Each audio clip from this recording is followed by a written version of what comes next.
from the Washington, D.C. area. It's the Inside Scoop, all the news that our viewers want to know. Now, here's the host. Welcome to Inside Scoop. I'm your host, Catherine Reed, and joining me tonight are staff, volunteers, and residents, former and current, of Guest House in Alexandria. Friends of Guest House is a nonprofit that serves formerly incarcerated women here in Northern Virginia, helping to transition them back into the community, helping to reconnect them with their families. And they've been doing that since 1974. So I want to welcome Kari Galloway, who is the executive director, and Terry Garrett, who is a former resident. Welcome, ladies. Good evening. Thank you for having us. Oh, listen, I met the two of you at Rotary. Yeah. I love to tell all my viewers, remind them that I'm a very enthusiastic Rotarian. So the Rotary Club of Centerville and Chantilly had you out to do a presentation. And it intrigued me because I've been in this area since 1981 and did not know about Guest House. So I was kind of intrigued with how your program started back in 1974 and how it has grown. Well, thanks. And we love to tell the story, so this is an incredible opportunity for us that we very much appreciate. So we were actually started by a woman. Her name is Betty McConkey, who was herself a federal prisoner, and Wow. She came out of the prison system and back to her community of Alexandria, and found there were no resources at all for women like her. So she did what I think a lot of people do, which is a kind of a grassroots. She solved the problem. Yeah, I have a she problem, did. an unmet need. Exactly. So she and some of her friends rented a house in the Delray neighborhood of Alexandria, if you're familiar with that. I am. And opened up their doors in January of 1975. I think the first women and their children came in to live in the home. Yeah. You know, and that's remarkable to me because I do know the Delray neighborhood of Alexandria. And, you know, there's a lot of places where if you proposed Yeah.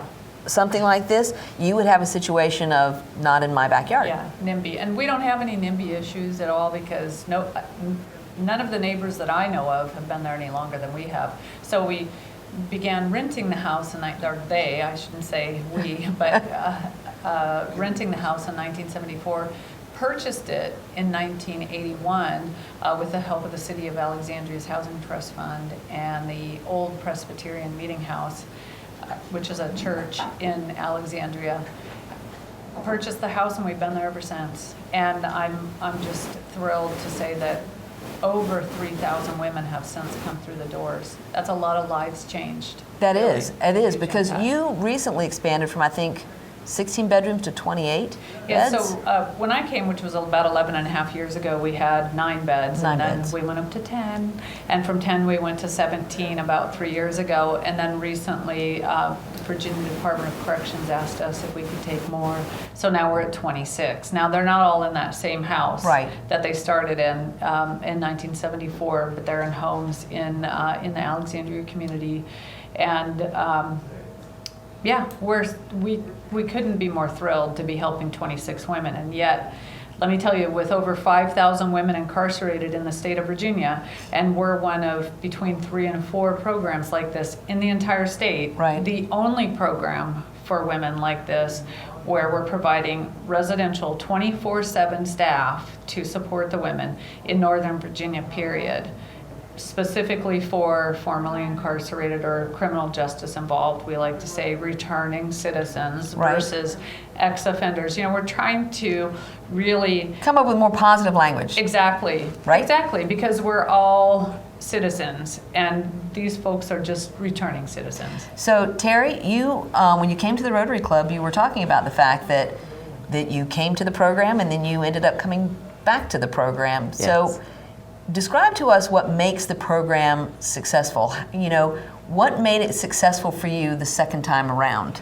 I think what made it successful for me was actually applying the suggestions that were given to me to my life, you know, and trust, because I did not trust anyone before I got there.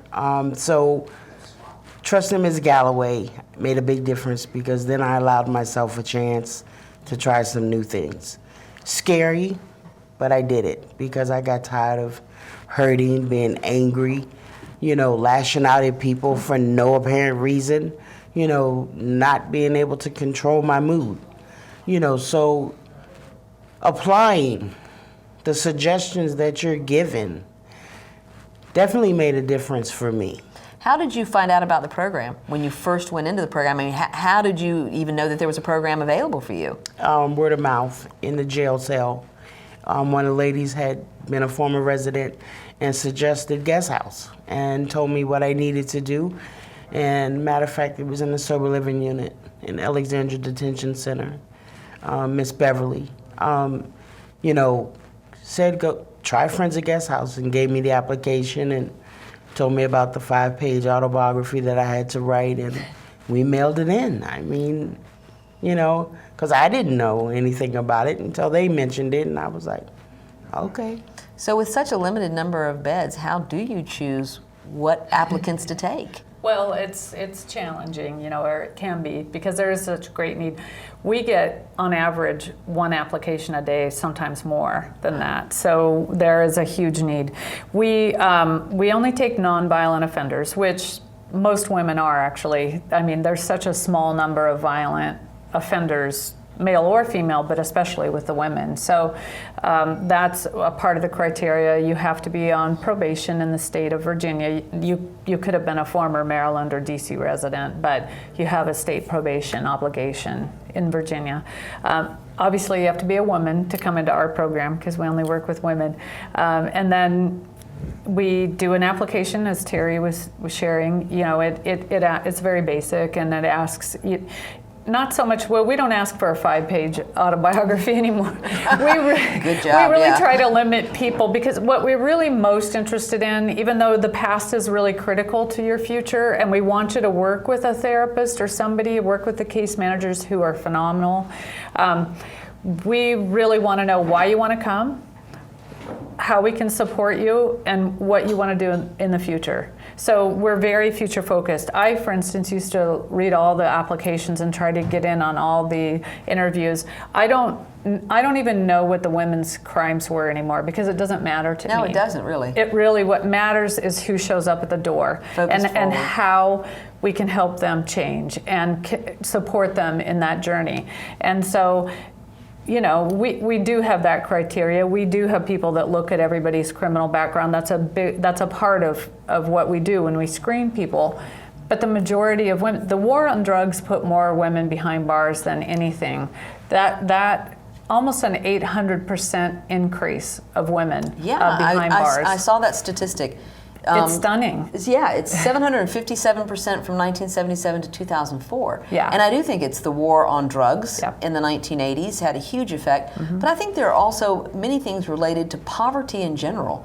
Women live in poverty in a different way. And a lot of women who are incarcerated also have families. Yes, they do. They get separated from their children. Yes. And all of this is a very different experience, I believe, from the men who end up incarcerated. Well, and for women, the single most important factor, and they're not recidivating, they're not going back into jail, is reestablishing relationships with their families. Now, for men, it's jobs and housing, and those are important for women, but they're not number one. And for men, they're down a little bit further. So there are really very different, and that's the other thing that we do, we talk about with our program. We have a very gendered response to women's incarceration, because we know there are really different circumstances that lead women to jail, a lot of trauma, a lot of abuse and neglect, and socioeconomic factors, education, women who have babies very young and drop out of school, and so the means of support is different. So Terry, you came, you left, you came back. Yeah. The second time you came back, clearly you were successful, because you are one of the busiest spokespeople for the program. I mean, and you seem to enjoy going out and helping people to understand through your story and your experience why this program matters, why it has value. Yeah. So what happened the second time? I know you said it was a matter of trust, and you came back, I guess, determined to make it go, and you have. Yeah, well, I think what happened the second time was me and Miss Galloway got into a disagreement, and I didn't leave. I wanted to leave, but I didn't leave, and I stayed. And sometime during the weekend, God intervened and said, okay, you're gonna change, and this woman's gonna help you do it.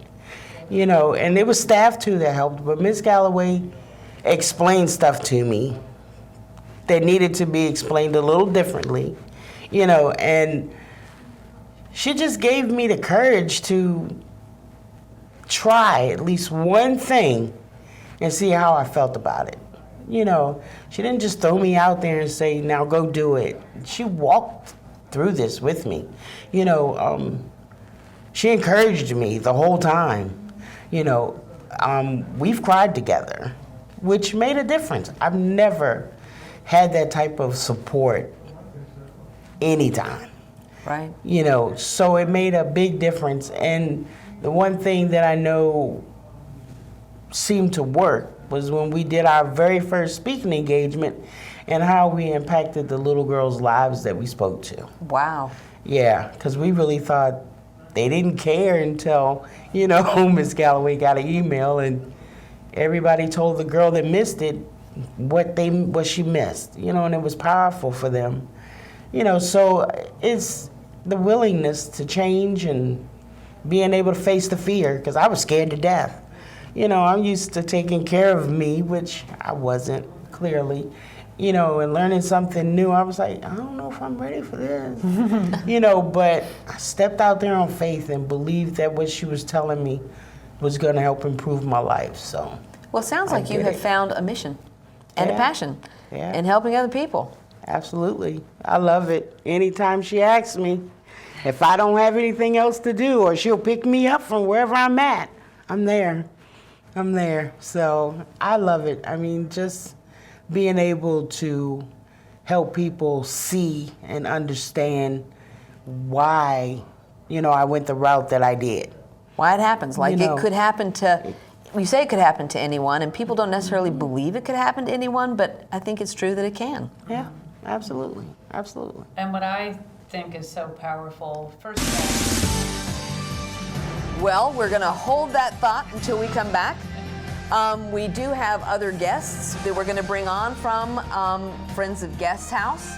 I want to thank both Kari and Terry for being on this segment of the show.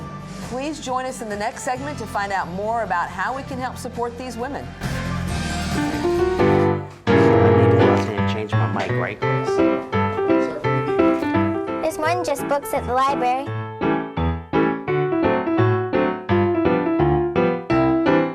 There's more than just books at the library. Excuse me. There's more than just books at the library.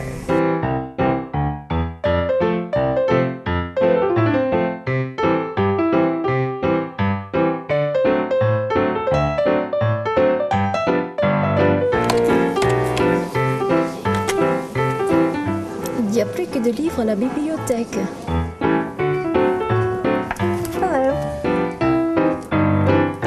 You have a lot of great books here today. You know there's more than just books at the library.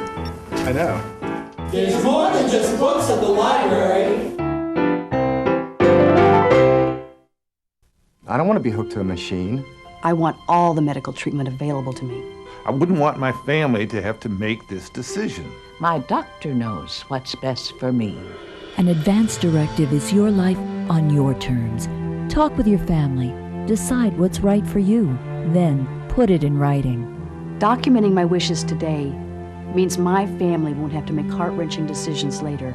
To learn more, visit www.putitinwriting.org. 1,200 American youth run away from their homes every day. The National Runaway Switchboard is here to help. 1-800-RUNAWAY. If you are a runaway, thinking about running away from home, or a parent or guardian concerned about issues facing your child, call us 24 hours a day. 1-800-RUNAWAY. In times of crisis, hope is just a phone call away. 1-800. We're back to the Inside Scoop. Here again, your host. Welcome back to Inside Scoop. I'm your host, Catherine Reed, and tonight we have residents, we have staff, we have the executive director of Friends of Guest House, which is located in Alexandria, Virginia, and this is a residential program that helps formerly incarcerated women to reintegrate back into our community and to reconnect them with their families and to help them with other kinds of services. So I have to my left Jessica Rodgers, who is a residential case manager, and we have Monica, who is actually one of the residents currently at Guest House. Thank you ladies so much for being here. You're welcome. Thank you. So Jessica, tell us a little bit, you said you've been for 2 years with Guest House, and tell us a little bit about what brought you there and what your trajectory has been with the program. Okay. So I came to Guest House after one of the outreach programs that we do called Speakers Bureau came to my class. I was just impressed and just very touched by the mission of the organization, and so I talked with Kari to get an internship. I started that. I did my internship and then also our part-time position.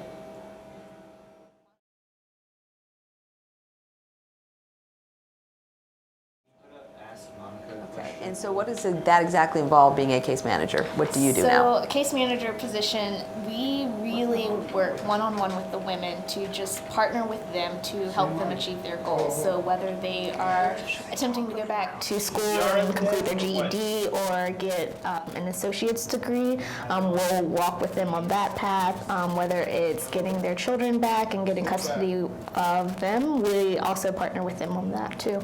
Fantastic. So, Monica, how long have you been at Guest House? I've been at Guest House for almost a month. It's a wonderful program. A lot of the ladies there, you know, we're all coming home, we've been incarcerated, we've lost our children, we've lost everything. And, you know, they really focus on what we want. For once, we're not just a number. They know us by our names. They ask how our kids are. We're not just forgotten about. I have a job. Fantastic. Yes, in this, you know, you have support there. We have, you know, meetings with everyone. When Jessica comes in, she wants to know how each and everyone is doing. We're not forgotten about. Anything that we need, we ask, and somehow they figure it out to help us out. They really do. We have monitors there with us the whole time, and of course, at my house, there's 10 of us there. So sometimes it can get rowdy? A little, but we're a family. Right. We really are, and we know we can depend on these people. We truly can. So the residential program is 3 months, I know currently. So It you've is. got 2 more months, and then there's an aftercare program. There is. Altogether, our program is a year. The residential is for 90 days. You can apply for an extension if you choose to. The aftercare program, we still have to stay into our therapy. We have to check in with, you know, everyone at the house.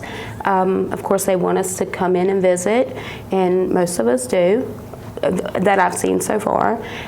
For me, I'm a long ways away from home, and my plan is to go home.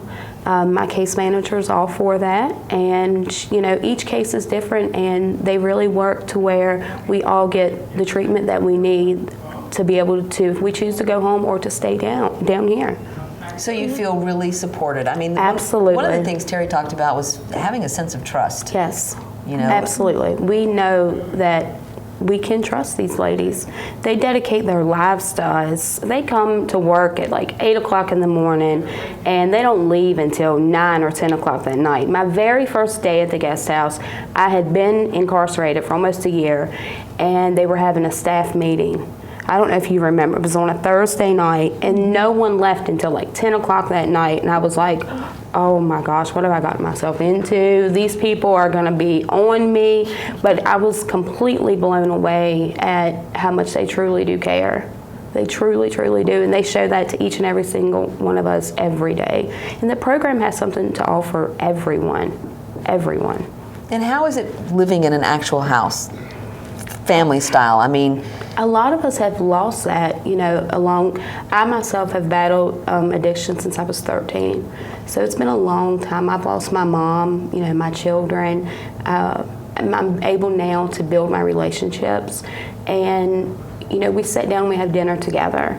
That's something that I hadn't done in years. You know, you have all these girls, they know what we're going through. It's not, no one's judgmental. You know, we borrow each other's clothes and we grab your eyeliner or your hairspray. But it's good to know that, you know, these ladies, every night when we go to sleep, we know that the people, the other room, our roommate, we care about each other. We talk about our day. We ask questions. When before, most of us, personally, we spent our day chasing the next high or trying to do this or trying to do that. This has brought us back to where our family really is important. We're not just thrown back out into society like I have been personally before. I have a chance now to rebuild everything, and I'm not doing it alone. I think that's wonderful. Yeah. I know. I'm like, for being a month in this program, what a great spokesperson you are. It's really, like, we don't have anything like this where I live. I would love for people in my hometown to be able to get a grip. And that's just because we don't have it. We don't even have NA meetings where I live.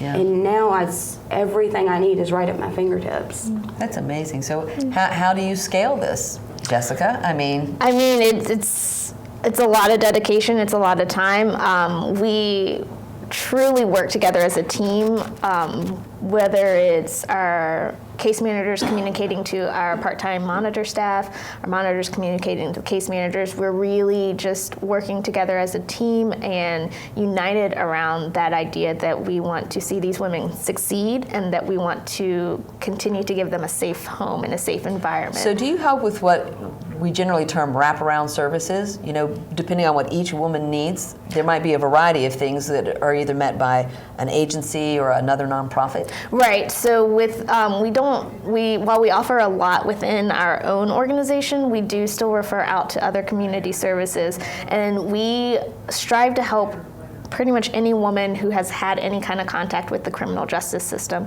So if they are coming into our residential program, as Monica mentioned, they do move into that aftercare program after their 90 days, and that aftercare program is another 9 months of services from us. So that's calling in, checking in, taking you to appointments, helping you get connected to either a food bank or some other service. And then even after our aftercare program, we have our outreach program, which is for those who complete aftercare, or for women who are in the community but they don't necessarily fit the qualifications for the residential program. So they still need that support. Within that aftercare program, they still get that case management, that one-on-one support, referral to services and things like that. So we do try to wrap around. So what are some of the services that the women like regularly need? Counseling or health care or help with the job placement? Right, so they definitely need help with job placement, interviewing skills. We work with them on that. One of the big things I know our aftercare and outreach programs do is the food bank referral. So we will contact them, see if there's anything they need, especially around this time with the holidays. And so there's the holiday dinners. We will either coordinate getting them to the food bank and picking up food, or picking up the food for them and delivering it. So those are some of the big ones. Let's see, we also do jail outreach. So we try to, connect with the women pretty much every step of the way. So I know myself personally, I go into the Alexandria Detention Center. We have other staff that goes into the Fairfax Detention Center, Arlington, and then about once a quarter we go to the prisons that are further down south. All right. So how did you hear about this program? When I was in prison, a lady told me about it, and of course I did not. I wanted to just go home, and I agreed to it. I filled out the application. I got a paper back. They were like, "You're approved." So it was. I don't think that they give enough information in prison. I've been to prison. I came home. I reoffended within 9 months because I didn't do any type of reentry.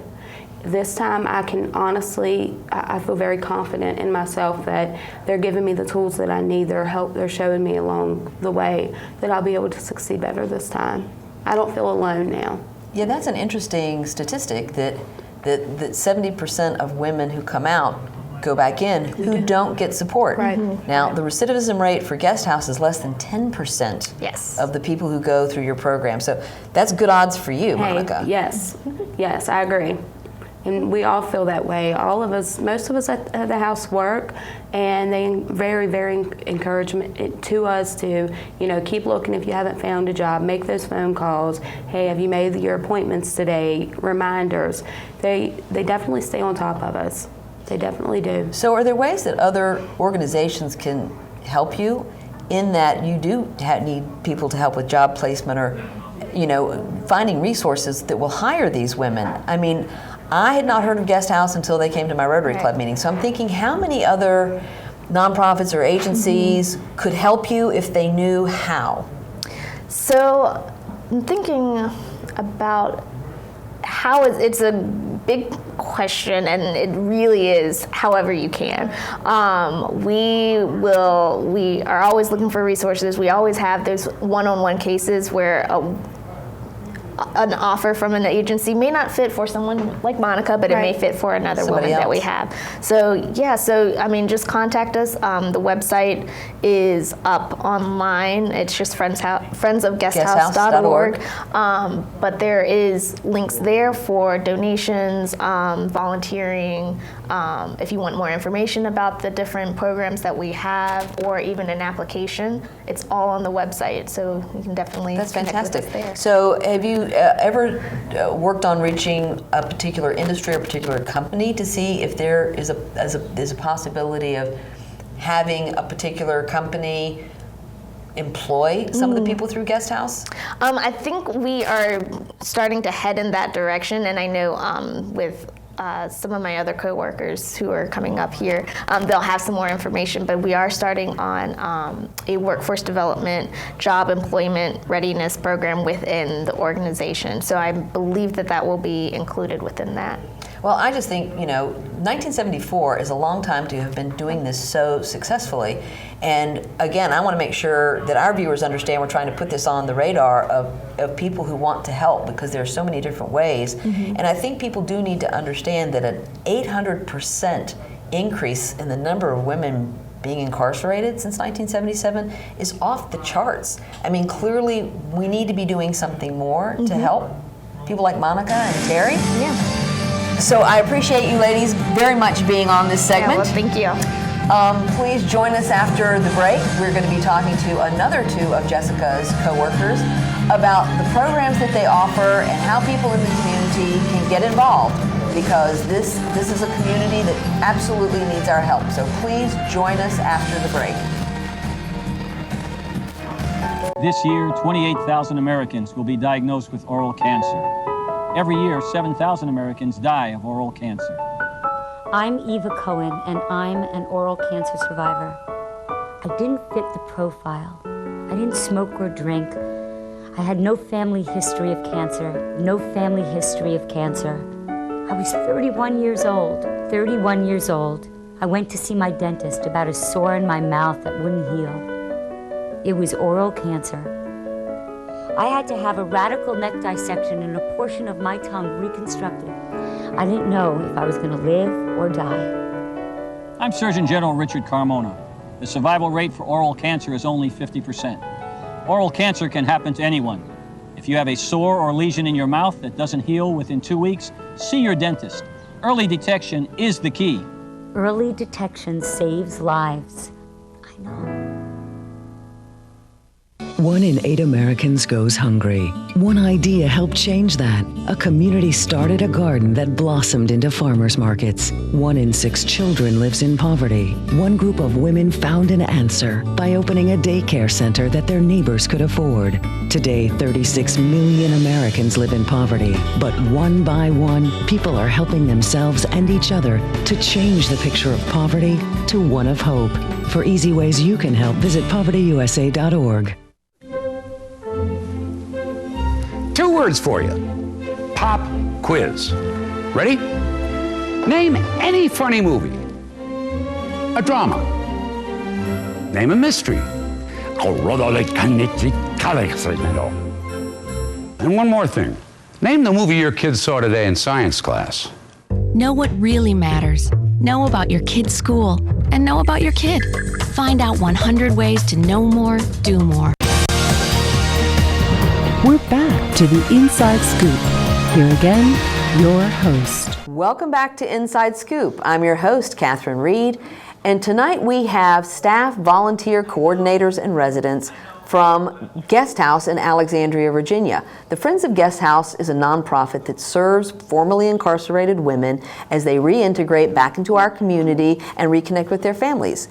Joining me is Mariel Branagan, who is the volunteer coordinator, and Noelle Moore, who is a volunteer. Thank you, ladies, for being here. Thank you for having us. So Mariel is very excited because there is a new program that's in-house around workforce development. Yes. So we just got a grant a couple weeks ago from the Giving Circle of Hope, which is... Oh, I know them. Yeah, so it's based in Northern Virginia, women's philanthropic group. So they gave us this grant. Two of the biggest hurdles for our women are jobs and housing. So we created this workforce development program to really address those issues and what they would need to prepare themselves for career-driven jobs. That is fantastic. And that is a great organization. Yes. It really is. So Noelle, how in the world did you get involved as a volunteer? That is a great question. Actually, good old-fashioned Google. My mom, she's always been quite the activist. She is a therapist and has worked in the prison system before. And I really wanted the opportunity to do something to give back. As cheesy as it sounds, I work in sales and marketing. It's a great industry, but sometimes very surface level. And I wanted to do something that was a bit different. So I had this, original interest in prison reform.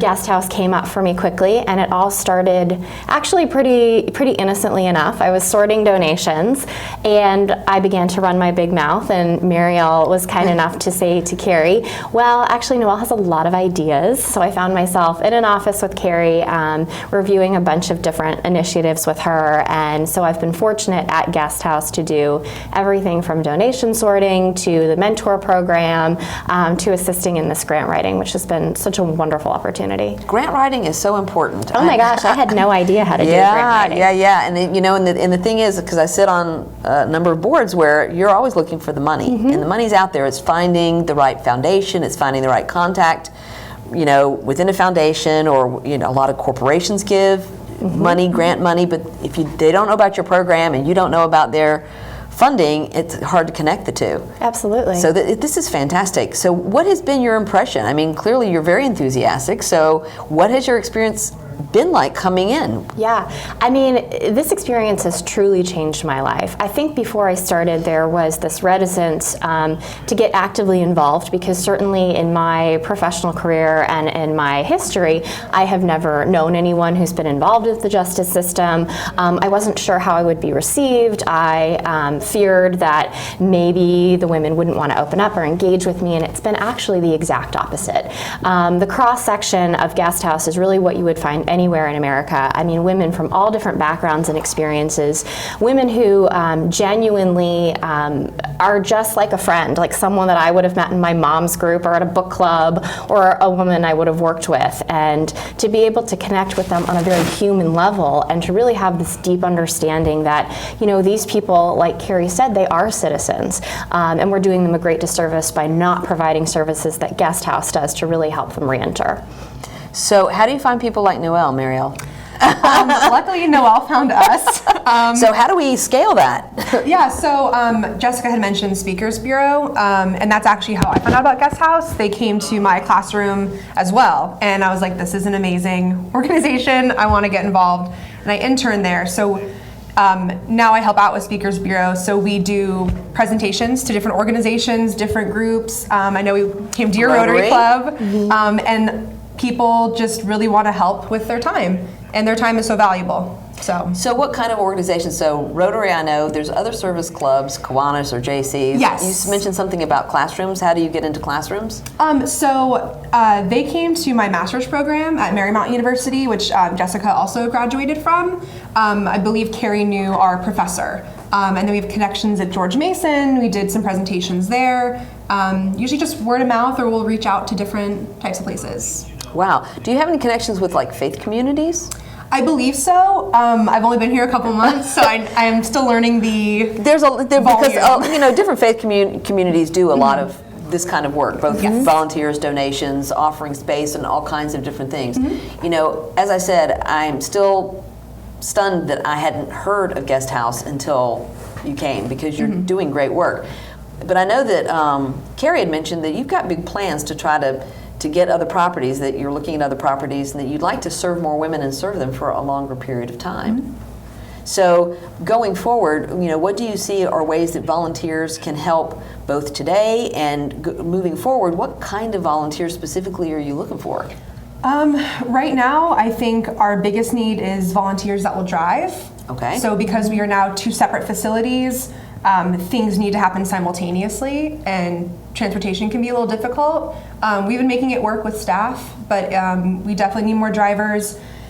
People do anything from helping out with resumes to even, there are a couple women who come every other week and they do beading. They make bracelets and necklaces. Women want people to spend time with them. Right. So it doesn't have to be as big as helping with a resume or doing something heavier. It can just be spending time. That's fantastic. So volunteers who want to come and help teach a skill? Yeah, and I'll add to that by saying truly anything that you do professionally or personally can be put to use. I, for example, had been working with a woman who is very short, and she was having the hardest time in the boutique where we keep our clothing donations finding clothes that fit her. I can plug right into that. Yeah. Right? And so we reached out to our volunteers, and we were able to get a seamstress to dedicate her services for free, just to help us alter some of our donations. So even things that you wouldn't think about, skills that you would think, oh, they're not really marketable, or I'm not sure how I'd be relevant, you absolutely are, and we can definitely use you. That's fantastic, you know, and so I'm thinking to myself, there's a lot of people who could teach crocheting or knitting or watercolor. I mean, I'm thinking of all the things people know how to do. Absolutely. So one thing we just did, which I think was really amazing, is we had a volunteer who's a newer volunteer and a staff member do vision board parties. I don't know if you know what a dream board or a vision board is. Yes. So they came in, we've had it on 2 separate Friday nights, and the women loved it. They got to visualize their goals, put it on a poster, keep it in their rooms as a daily reminder of what they're working towards. That is excellent. I worked with a sales manager who did that every year in January with his agents. Sales agents. Smart. It works. Yeah. And it's inspiring, and it shows they can visually see how far they've come. So it's that great. That is really excellent. And they were genuinely excited about that. I was over last week and I ended up staying late. Just everyone wanted to show me their vision board. So it was really amazing. I know that it works. And like I said, I know it's used in professional organizations with tremendous results. You know, a lot of the things that you do are out on your YouTube channel, which I discovered. I linked to it from your website, which is friendsofguesthouse.org. And you've got vignettes that tell people's stories. So people who are interested in knowing more about Guest House, you really, I think, have done a pretty good job with putting robust content out where people can see who the people are and how the program works. So if people are interested in perhaps bringing an idea, would they contact you, Mariel? Yes, so they would email volunteer@friendsofguesthouse.org. We have a volunteer application on our website, and as I was saying, we can really use anything. It's as simple as wanting to host a dream board party, or wanting to make a bracelet, or we're trying to get cooking classes up and running. So really anything. Wow, cooking classes. Yeah, that is a great idea. I could use it. Yeah. You know what I think? Well, when you think about things too, like nutrition, you know, there are components to getting back in the swing of things that people don't think are particularly obvious. But you know, it's not just cooking; it's teaching people nutrition and how to take care of themselves and how to be well. Yeah. And I think probably if you're getting out of a situation where you have not been doing your own meal preparation or whatever, that would be kind of difficult. Absolutely, and one of the things that I've been told that we consistently hear is that women want to recommit to wellness. So another volunteer opportunity has definitely been some of the fitness classes that they're offered, and Mariel could certainly speak to that a bit more. But very important, just those everyday things that we really take for granted that are ingrained in our routine, those are opportunities that they've not necessarily had to implement. Wow. So so you know, being in the house together for the 90 days, and then there's the aftercare program. But getting them on the path with programs, fitness, cooking, workforce development. I know that, as far as case management goes, you're trying to tailor that to each individual woman's needs, but there are clearly things like the workforce development. You're excited about the fact that it's a new Hinton House program and everybody needs it. Do you have a wish list for what you want to do next?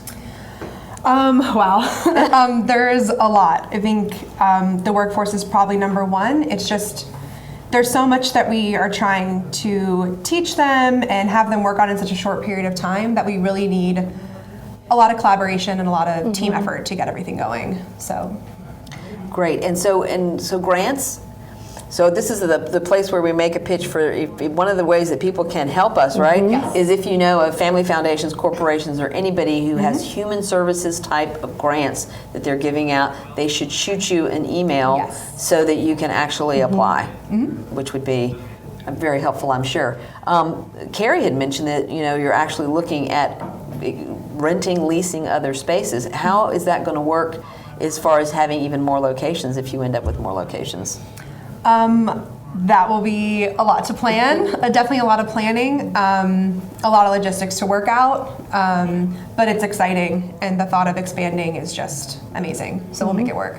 It is, because I think there's probably more demand for services than you have space available to actually serve these women. Absolutely. And the fact that the program is so successful, it's incredible to me. Less than 10% actually end up back in prison or in jail. And I think that's a real testament to the fact that you figured out how to do this program. And I think, too, that volunteers, to your point, Noelle, is that a lot of people probably wouldn't think, well, I want a volunteer opportunity. Let's think about, a transition program. And yet, I see clearly how just being with other women, having people who care about you and pay attention to you, makes such a difference in their confidence level more than anything else. They want to know that someone cares and someone's there for them, and that's what we all provide. And so college students, interns, I know you mentioned you were an intern, Jessica mentioned she's an intern. Is that, when you say there's a volunteer application, is there also an application for an internship? There is not. You would email our other boss, but you could just send it to volunteer at Friends of Guest House. And you'll make sure that it gets there. And I'll forward it. So you would just send your resume. Right. And so what did you major in that kind of brought you into this program? I was in undergrad, so I did psychology and criminal justice double major. Fantastic. All right.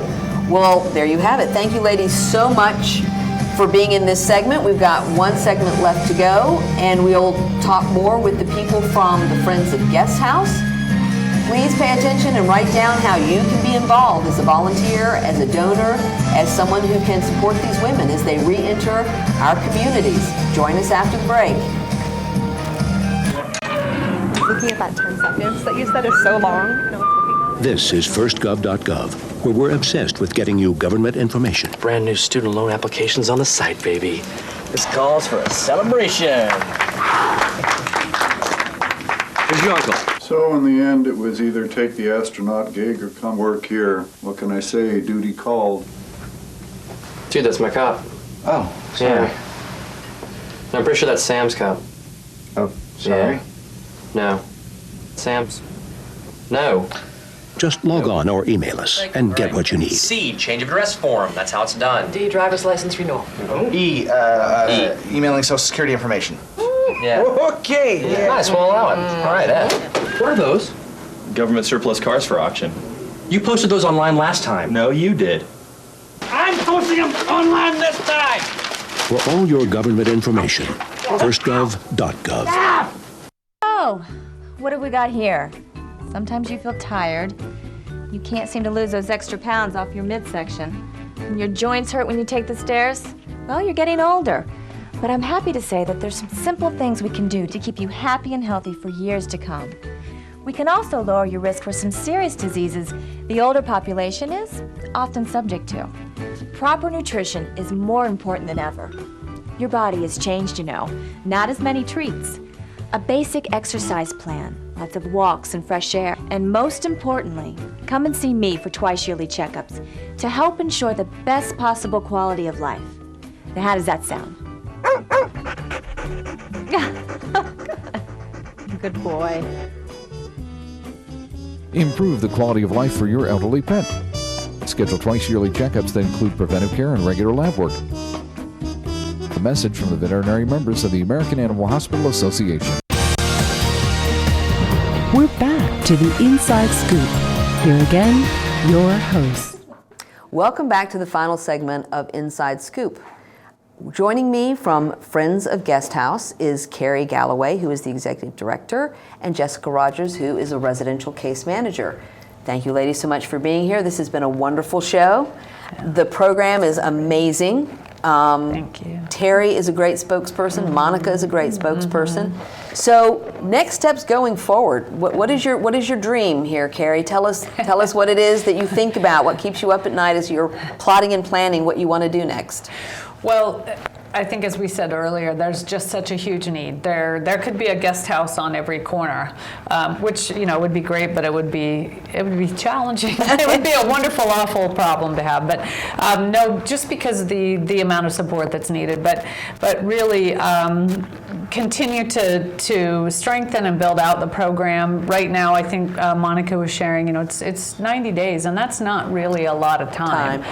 Yes, you can get an extension. We're advocating that to keep the women at least 6 months. We would like to talk to the Virginia, we're talking with Virginia Department of Corrections to extend the length of that.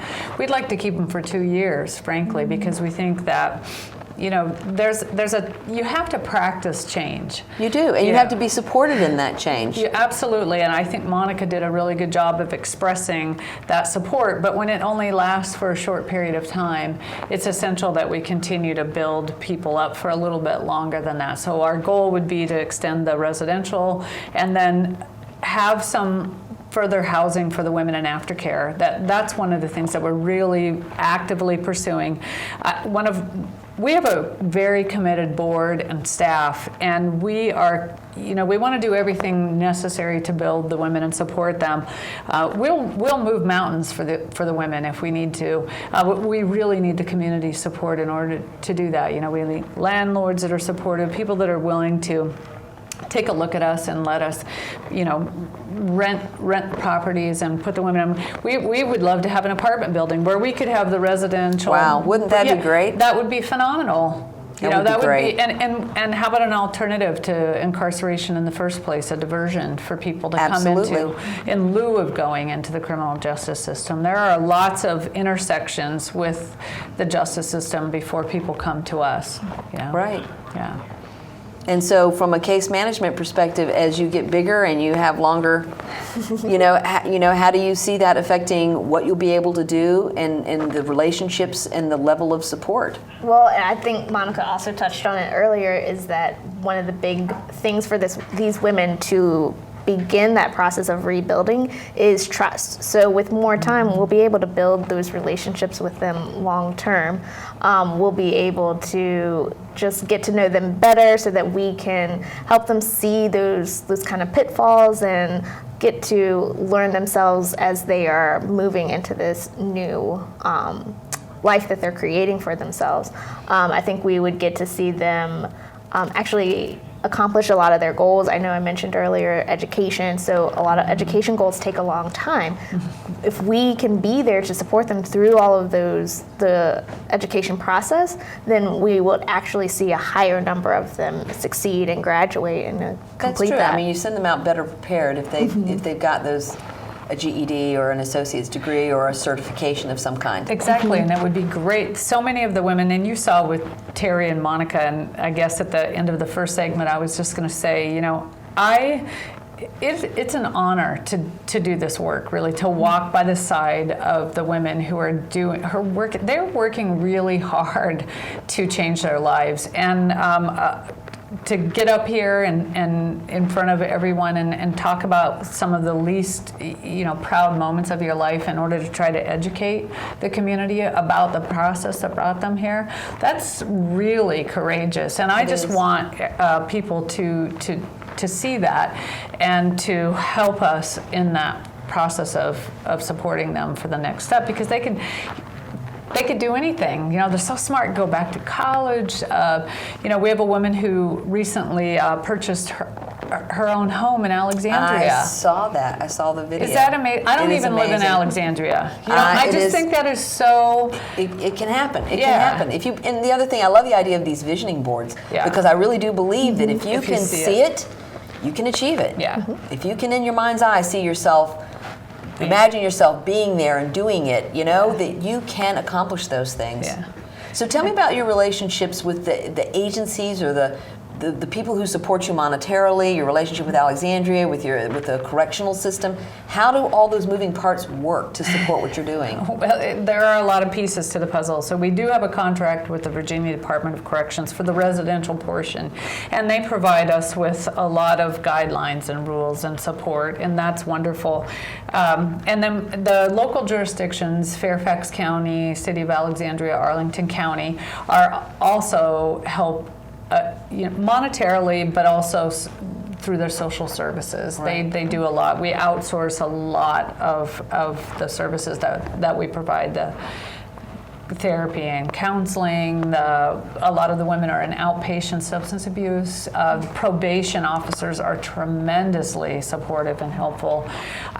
Really, the community is incredible, and we get private foundation donations. We do fundraising. We have these great new things we call friend raisers, where we come in, you get a group of people like your Rotary folks, Club, right? Or anyone, a religious organization. We've done a lot of those.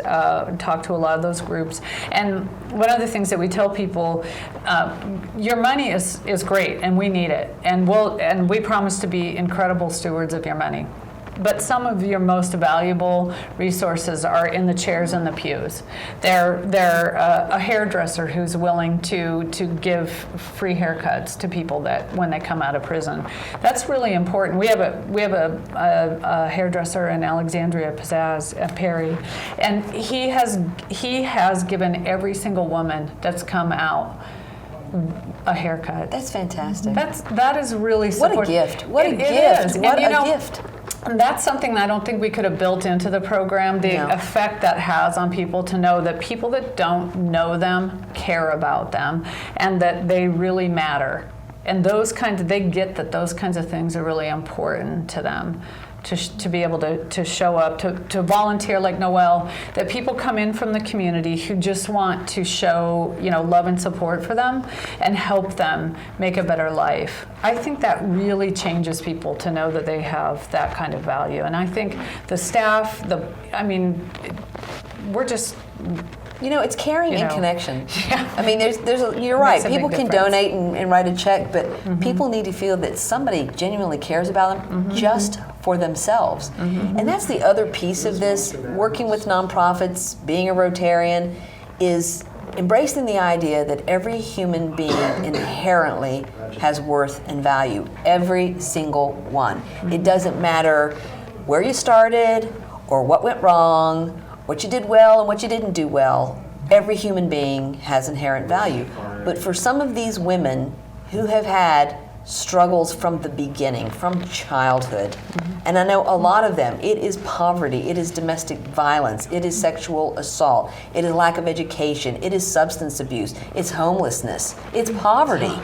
And when you battle that your whole life, I'm sure it wears you down to the point where taking them and putting them in a program and saying, we love you and care about you and we're going to support you, first of all, they have to accept that they are worthy of that. Yeah. I mean, do you find that is one of the initial things you have to get? Oh yeah, definitely. I know that the behaviors that you sometimes see, they'll after the moment has passed, after they've had an explosion of anger or tears, they will come back to you and they'll be like that. I understand that was not how I wanted to act in that moment, that was not how I wanted to react. And to have that moment where they are able to look back on their behavior and recognize, hey, that's not what I want to do, that's when the building blocks start, so that they can continue to change their behavior and their reactions, because that's a lot of where it is. It's just learning how to react in those negative situations, because what we tell them is that what you faced in the past, you're going to face again. But it's how you react and how you handle that changes you, and it will change that environment and that situation for the positive. So. And I have to believe too that these women being together and having this shared experience, that other people, no matter how much somebody might want to help you, I keep saying empathy only goes so far. It doesn't replace experience. And there's some experiences that some of us will never have. And as empathetic as we try to be, it's not the same as sitting next to somebody or going through an experience or being in the same space as someone who truly understands. And we have former residents who are part of our staff. And so they really do know what it's like to be on the other side, and they're great guides. And again, I can't say enough how supportive all of the staff is of the women. It is very much like a family, like Monica was sharing, and they do support one another, and the staff really does care deeply about them and their families, and working with them to get back on their feet. It's really. It's really a testament to loving people and providing them with what they need. And I'm sure your staff probably tells you this, but you seem to have this enormous capacity. And I heard it when you spoke, but I look at the videos that you have on your YouTube channel, and I see what you do and how you do it, and you seem to have this enormous reservoir of all of it to give. I don't think everybody has that. I think it's you, Kari. Well, that's very kind, but honestly, the women are a huge inspiration, I think, to all of us. And working with this team of women and men, we have several men that are primarily our aftercare case manager now, and it makes it's to go to work every day, to see women like with Terry when she talks about that moment where something shifted for her and she realized that she wasn't gonna fight anymore. That's an incredible, who gets to do that? That's a gift for me, to be present at that moment and to be able for her to share that with other people. And now she's back with her family, and she's relationships with her daughters and her grandchildren, and it's incredible. That is amazing, and I have to say that I am so impressed by your organization. Thank you. And I want to help, and I want other people to help. Yeah. And I think several times we have put up, the URL friendsofguesthouse.org, and we've enumerated the volunteering and the donations, and I'm racking my brain, trying to think to myself, what can I go out and teach them to do? What do I know how to do? Just show up and be you. Yeah. Well, be thank you. Who you are. Thank you, and thank you for being on the show. Thanks I so appreciate it. Thank you very much.